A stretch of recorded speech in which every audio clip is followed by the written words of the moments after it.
Okey, salam sejahtera. Kita jumpa lagi untuk mata pelajaran PJPK untuk minggu ini. Saya start dulu dengan ni lah, saya tak buang masa. Saya start dulu dengan pendidikan jasmani. Awak tengok buku teks awak macam biasa. Buka muka surat. Muka surat ni.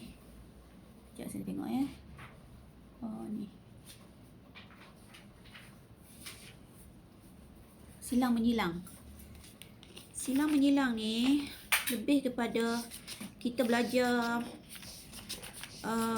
main badminton. Yap. Muka surat 26. Buku teks PJ awak. Muka surat 26 awak tengok silang menyilang. Kita dah belajar dah. Cikgu dah bagi tahu dah ada 2 jenis pukulan untuk badminton kita main, iaitu forehand stroke dengan backhand stroke ataupun pukulan pepat dan pukulan kilas.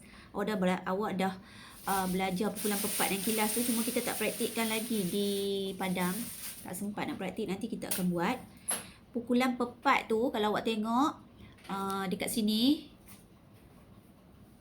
dia menghayur raket dari luar sisi ke dalam. Dari luar ke dalam. Luar ke dalam. Okey. Untuk pukulan kilas, menghayur raket dari dalam keluar. Dalam keluar. Kilas. Kilas. Pepat. Kilas. Pepat. Kilas. Ingat itu je. Kita dah tu. Untuk tenis pun, dia menggunakan dua jenis hayunan tu, dia agaklah 2 jenis yang kita belajar tadi, pukulan tu. Tapi dia pakai bola tenis lah, takkanlah pakai bola shuttlecock, bola bulu tangkis pun. Awak boleh tengok di muka surat 26 tu. Nanti kita akan buat, cikgu akan buat garisan sasaran dan awak akan cuba memukul bola tenis ke garisan tu. Kita tengok siapa yang boleh pukul tepat ke sasaran dia. Silang menyilang. Silang menyilang ni lebih macam main squash. Squash pun ada juga. Main macam tu lah. Serupa tu lah juga. Pukul ke dinding tu. Dan seterusnya, kalau awak tengok, kita pun tak sempat buat ni juga. Tahun ni sama dengan tahun lepas. Kita banyak teori dalam kelas. Kita tak banyak ke padang ya. Tak sempat cikgu nak buat macam-macam benda yang cikgu ada dalam kepala otak cikgu ni untuk awak. Jadi, tapi kita akan buat juga, iaitu permainan bola tampar. Bola tampar, kita akan turun ke gelanggang bola tampar nanti. Saya nak awak tengok cara untuk mengumpan bola guna kaki. Kemahiran mengumpan bola dengan tangan. Mengumpan maksudnya kita sambut bola. Sambut bola dengan tangan. Kaki tu lebih pada takraw. Jadi kita akan belajar mengumpan bola menggunakan tangan. Kalau awak tengok di sini, apa coach dia cakap di sini. Sekejap ya. Ni. Penggunaan daya yang betul serta koordinasi antara mata dengan tangan sangat penting. Maksud dia, mata awak dan tangan awak kena selari. Janganlah pula bola tu, awak pandang bola tu naik atas, lepas tu awak lari ke tempat lain, mata awak ke tempat lain. Awak tak dapatlah awak nak ambil bola tu. Faham tak? Yelah, benda ni semua PJ ni banyak di padang. Jadi untuk menunjuk cara susah sikit dekat melalui teori ni. Jadi saya tak akan kembangkan sangat untuk PJ ni. Kita terus kepada PK ya. Saya PJ ni nanti kita akan buat di padang. Awak cuma tengok secara rough saja ataupun sikit-sikit saja muka surat 26 dan 27. Kalau awak ada YouTube, awak boleh tengok dekat kotak yang bawah tu, kotak kecil ni, yang kuning tu. Ni kotak kecil ni. Ni. Awak type saja dekat dalam YouTube sukan bola tampar, type art of coaching volleyball. Jadi awak boleh tengok di situ. cara untuk bermain volleyball, macam mana kedudukan tangan dia, macam mana awak nak duduk, nak kangkang, macam mana awak kaki, semua awak tengok di situ dekat YouTube. Okey. Seterusnya, sebab kita nak terus ke fikir, kita pergi ke tajuk. Saya rasa awak dah buat nota dah bahagian ni. Kepentingan saling menyayangi. Kepentingan saling menyayangi, muka surat. Surat apa? 86. Okey, muka surat 86. Cikgu sebenarnya nak buat Google Meet ya. Kemudian untuk PDPR selepas ini, iaitu PJ untuk minggu hadapan. Kita ada 2 minggu je lah pun PJ. Untuk PJ minggu hadapan, kita tengok jadual, saya akan buat Google Meet. Nanti saya akan bagi link dia. Untuk minggu ni, saya tak dapat buat Google Meet sebab saya ada mesyuarat. Google Meet mesyuarat. Nanti clash dengan Google Meet awak. Saya ada mesyuarat untuk Hari Guru. Mesyuarat Hari Guru, mesyuarat guru. Jadi, saya buat, saya terpaksa buat video untuk awak ya. Jadi, tapi untuk minggu depan insyaAllah kita akan jumpa dalam Google Meet. Saya akan bagi lembaran kerja. Kita akan bincang lembaran kerja yang awak buat hari ini di dalam Google Meet next week. Kita akan bincang jawapan dia. Untuk tajuk ini, kepentingan saling menyayangi, kita macam dia tekankan dekat sini, kenapa kita perlu sayang orang lain, kenapa kita perlu sayang diri sendiri. Kan? Dalam hidup ni, di antara keperluan asas kita adalah makanan, pakaian, tempat tinggal dan kasih sayang. Awak jangan lupa tu. Jadi, kasih sayang merupakan satu elemen penting untuk kita punya keperluan dalam hidup. Kan? Jadi sebab itu kita harus menyayangi diri sendiri. Kita sayang diri sendiri. Kenapa kita kena sayang diri sendiri? Sebab orang yang tak sayang diri sendiri itulah banyak kes bunuh diri. Tak sayang diri sendiri. Sebab tu kita kena sayang diri kita sendiri. Kenapa? Kalau kita sayang diri kita sendiri, kita akan buat yang terbaik untuk diri kita. Kalau kita tak sayang diri kita, itulah ambil dadah. Ya, kita rosakkan diri kita. Tapi kalau kita sayang diri kita, kita akan buat yang terbaik untuk diri kita. Kenapa kita kena sayang diri kita? Untuk meningkatkan keyakinan diri. Meningkatkan keyakinan diri. Untuk kita bersikap positif. Sentiasa bersikap positif. Sikap positif tu adalah sikap yang baik. Sikap yang baik untuk diri awak. Awak macam, kalau kita banyak sikap positif dalam diri, hidup awak akan tenang saja.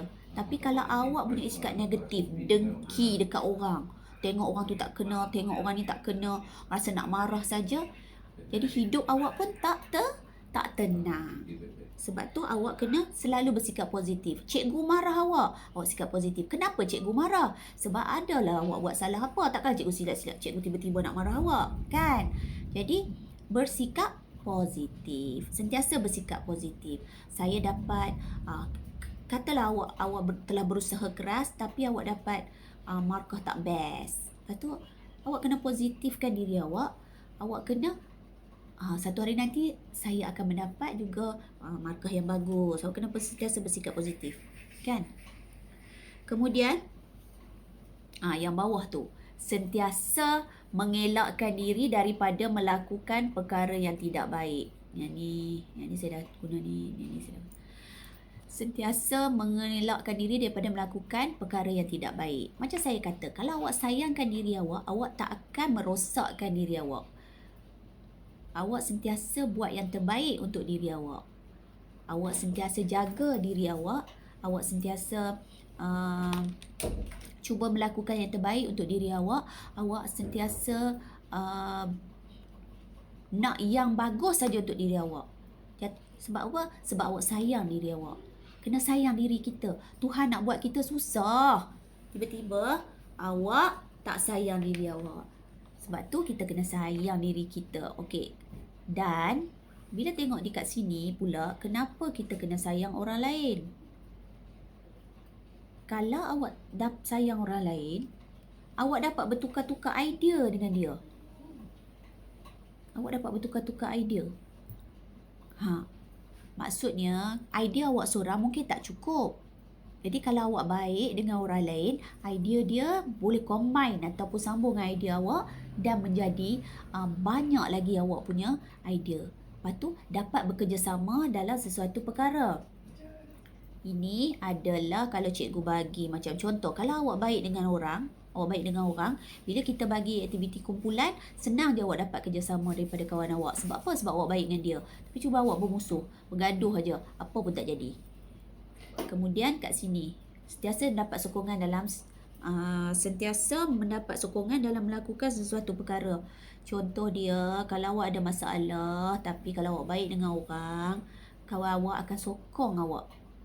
Jadi awak akan rasa diri awak dihargai. Tapi cuba kalau awak sombong dengan orang, orang pun tak peduli awak nak mati ke, nak jahanam ke, orang tak peduli kat awak. Sebab apa? Sebab awak tak baik dengan orang. Sebab tu kita kena sayang orang lain, baru orang lain sayang kita. Kalau kita tak sayang orang, orang pun tak sayang kita. Okey?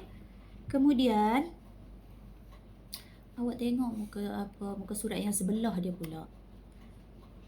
Yang baik itu budi, yang indah itu bahasa. Contoh dia, saya minta maaf lah kalau macam awak terdengar-dengar bunyi-bunyi lain tu kan. Biasalah kalau buat video tu macam-macam ada bunyi. Okey. Awak harus bercakap dengan sopan bila dengan orang lain. Jangan biadab. Cakap sopan. Lepas tu sentiasa memuji, berbaik sangka untuk meluah. Cara untuk meluah kasih sayang macam mana? Kita sentiasa bercakap dengan sopan. Okey, itu cara untuk kita tunjukkan kasih sayang kita pada orang. Sentiasa bercakap sopan, puji, cantiknya awak hari ni, macam tu. Lepas tu berbaik sangka. Maksud jangan buruk sangka dekat orang. Oh, dia tu kan dia tu kan sebenarnya dia bukan pandai sangat, dia tiru orang. Itu contoh tidak berbaik sangka. Berbaik sangka, dia pandai sebab dia rajin. Saya dah kata kan tak ada satu murid pun yang bodoh. Tapi yang membezakan awak dengan murid yang pandai adalah kerajinan. Kalau awak rajin, awak akan jadi pandai satu hari nanti. Okey. Tengok contoh-contoh yang diberi dekat situ. Mari saya tolong nenek. Menolong nenek menyiram bunga. Itu adalah contoh baik budi. Terima kasih Fifi, nenek dia cakap. Lepas tu dekat sini, berterima kasih pada cikgu. Cikgu, terima kasih kerana telah mengajar kami. Cikgu dia cakap apa? Sama-sama. Okeylah, dah cakap terima kasih, cikgu cakap sama-sama lah kan. Sebenarnya tak payah bagi hadiah pun, tak apa. Ucapan terima kasih saja, menghargai pengorbanan guru. Macam mana cara dia? Itu salah satu cara lah memberi cedera hati. Tapi tak payah, cakap terima kasih saja, bagi kad saja, awak lukis sendiri kad pun cikgu dah cukup menghargai dah benda tu. Okey, kemudian tengok kat sini. Mari kita makan sama-sama, berkongsi bekal makanan. Sekarang ni COVID tak boleh nak kongsi bekal makanan. Tapi kalau dulu masa cikgu sekolah, cikgu selalu kongsi makanan dengan kawan cikgu.